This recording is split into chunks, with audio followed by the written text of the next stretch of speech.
Anatomi fisiologi kelenjar paratiroid. Yang pertama adalah anatomi kelenjar paratiroid.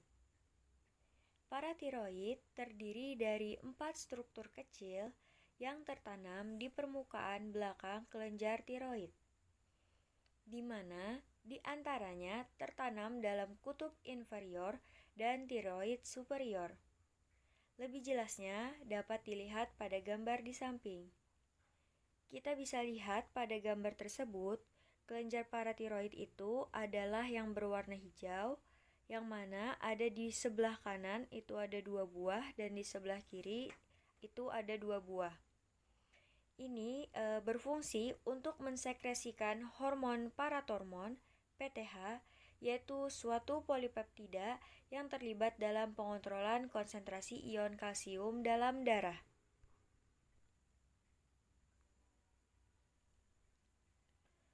Paratiroid tumbuh dari endoderm, jaringan yaitu sulcus pharyngeus ketiga dan keempat. Kelenjar paratiroid yang berasal dari sulcus pharyngeus keempat cenderung bersatu dengan kutub atas kelenjar tiroid yang membentuk kelenjar paratinoid di bagian kranial. Kelenjar yang berasal dari sulcus pharyngeus ketiga merupakan kelenjar paratiroid bagian kaudal yang kadang menyatu dengan kutub bawah tiroid.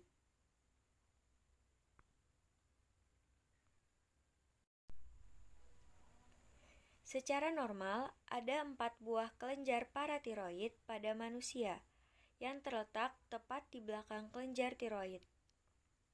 2 buah tertanam di kutub kelenjar tiroid dan 2 di kutub inferiornya. Setiap kelenjar paratiroid panjangnya kira-kira 6 mm, lebar 3 mm, dan tebalnya 2 mm, serta memiliki gambaran mikroskopik lemak coklat kehitaman. Paratiroid orang dewasa terutama itu mengandung sel utama dan sel oksifil. Berikutnya, fisiologi kelenjar paratiroid.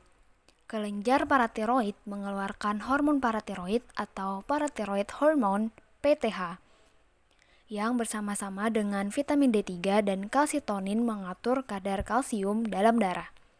Sintesis PTH dikendalikan oleh kadar kalsium plasma, yaitu dihambat sintesisnya bila kadar kalsium tinggi dan dirangsang bila kadar kalsium rendah. PTH akan merangsang reabsorpsi kalsium pada tubulus ginjal, meningkatkan absorpsi kalsium pada usus halus, sebaliknya menghambat reabsorpsi fosfat dan melepaskan kalsium dari tulang. Jadi PTH akan aktif bekerja pada 3 titik sasaran utama dalam mengendalikan homeostatis kalsium, yaitu di ginjal, tulang, dan usus. Untuk gambaran histologi, pada anak-anak, kelenjar paratiroid terdiri dari gugusan sel parenkim, dinamakan Schwann cells, yang dibatasi septa jaringan penunjang dan terbentang dari tepi kapsula sampai ke dalam kelenjar. Sekitar usia 6 tahun, terbentuk sel oksifil yang kemungkinan berasal dari Schwann cells. Pada awal pubertas muncul jaringan adipose yang semakin meningkat proporsinya dalam kelenjar seiring dengan pertambahan usia. Pada manusia dewasa, kelenjar paratiroid tersusun dari jaringan parenkim dan stroma, termasuk sel lemak. Stroma terdiri dari jaringan kapiler sinusoidal dengan pulau-pulau sel sekretori tersebar di antara jaringan lemak. Sel kelenjar paratiroid dewasa terdiri dari 2 tipe, yaitu Schwann cell atau principal cell, yaitu predominan dalam kelenjar paratiroid, dan sel oksifil. Schwann cell berukuran kecil dengan nukleus vesikular dan sitoplasma yang poorly staining dan terdiri dari granula sekretoris, kompleks Golgi berukuran besar, serta sejumlah mitokondria. Schwann cell berfungsi mensekresi hormon paratiroid atau PTH dari sitoplasma ke dalam kapiler secara eksostosis. Oxyphil cell berukuran lebih besar dari Schwann cell atau merupakan turunan dari Schwann cell, namun berjumlah lebih sedikit, mempunyai deklus yang lebih deeply staining dan sitoplasma granular eosinofilik. Hingga saat ini, fungsi oxyphil cell belum diketahui secara pasti. Histologi kelenjar paratiroid dengan pewarnaan hematoksilin eosin atau He yang menunjukkan Schwann cell dan oxyphil cell. Fungsi kelenjar paratiroid. Fungsi utama kelenjar paratiroid adalah untuk memproduksi hormon paratiroid. Hormon ini merupakan hormon peptida yang berfungsi untuk mengatur jumlah kalsium di dalam darah dan tulang. Selain itu, hormon ini juga dapat menurunkan fosfat dalam darah serta meningkatkan sekresi fosfat dalam urin. Beberapa fungsi kelenjar paratiroid adalah sebagai berikut. Yang pertama, memelihara konsentrasi ion kalsium yang tetap pada plasma. Yang kedua, mengontrol ekskresi kalsium dan fosfat melalui ginjal. Yang ketiga, mempercepat absorpsi kalsium di usus. Yang keempat, jika pemasukan kalsium berkurang, hormon paratiroid menstimulasi reabsorpsi tulang sehingga menambah kalsium dalam darah. Yang kelima, mengatur pelepasan kalsium dari tulang ke aliran darah. Yang keenam, mengendalikan penyerapan kalsium dari makanan atau minuman pada saluran pencernaan. Yang ketujuh, merangsang pembentukan vitamin D pada ginjal. Dan yang kedelapan, meningkatkan penyerapan kalsium di ginjal dan mencegah ginjal membuang kalsium melalui urin. Yang kesembilan, membuat ginjal mengeluarkan fosfat melalui urin.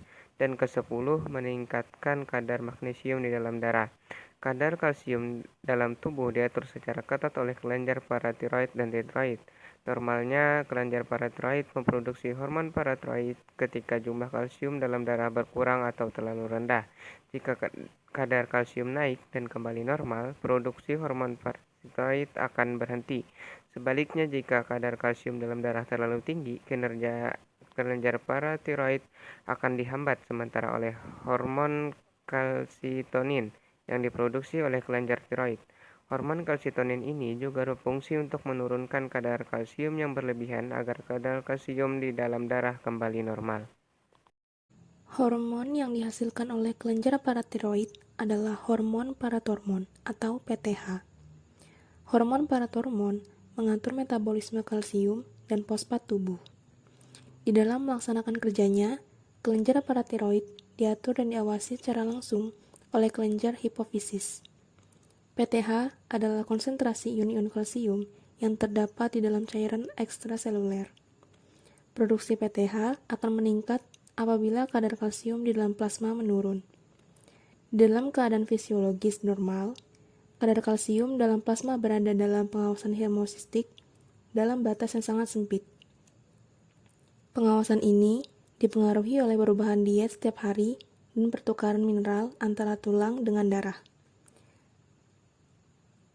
Hormon paratiroid adalah suatu hormon peptida yang disekresikan oleh kelenjar paratiroid, yaitu 4 kelenjar kecil yang terletak di permukaan belakang kelenjar tiroid hormon paratiroid. Bersama-sama dengan vitamin D dan kalsitonin mengatur kadar kalsium dalam darah. Sintesis paratiroid, hormon dikendalikan oleh kadar kalsium plasma, yaitu dihambat sintesisnya bila kadar kalsium tinggi dan dirangsang bila kadar kalsiumnya rendah. Seperti aldosteron, hormon paratiroid esensial untuk hidup.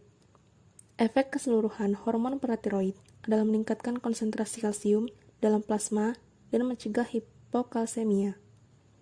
Apabila hormon paratiroid sama sekali tidak tersedia, dalam beberapa hari, individu yang bersangkutan akan meninggal. Biasanya, akibat afiksia yang ditimbulkan oleh spasme hipokalsemik otot-otot pernapasan.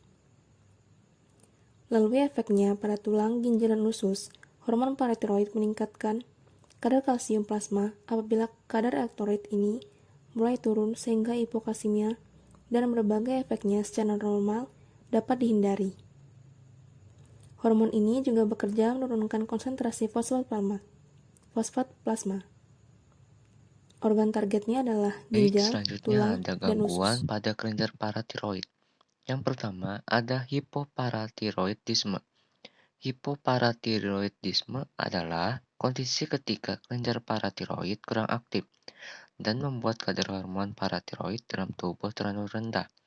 Penyakit ini membuat kadar kalsium dalam darah dan tulang berkurang serta kadar fosfor meningkat. Kondisi ini bisa disebabkan oleh berbagai hal, seperti penyakit autoimun, kelainan bawaan pada kelenjar paratiroid, rendahnya kadar magnesium dalam darah, komplikasi dari operasi pengangkatan kelenjar tiroid maupun paratiroid, atau efek samping dari terapi radiasi kanker. Yang kedua, ada hiperparatiroidisme. Hiperparatiroidisme terjadi ketika kadar hormon paratiroid dalam darah terlalu tinggi.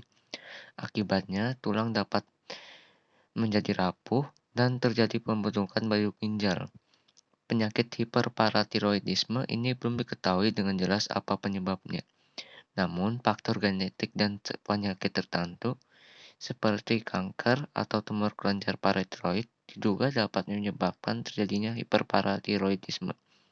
Hiperparatiroidisme seringkali tidak menunjukkan tanda-tanda atau gejala yang jelas.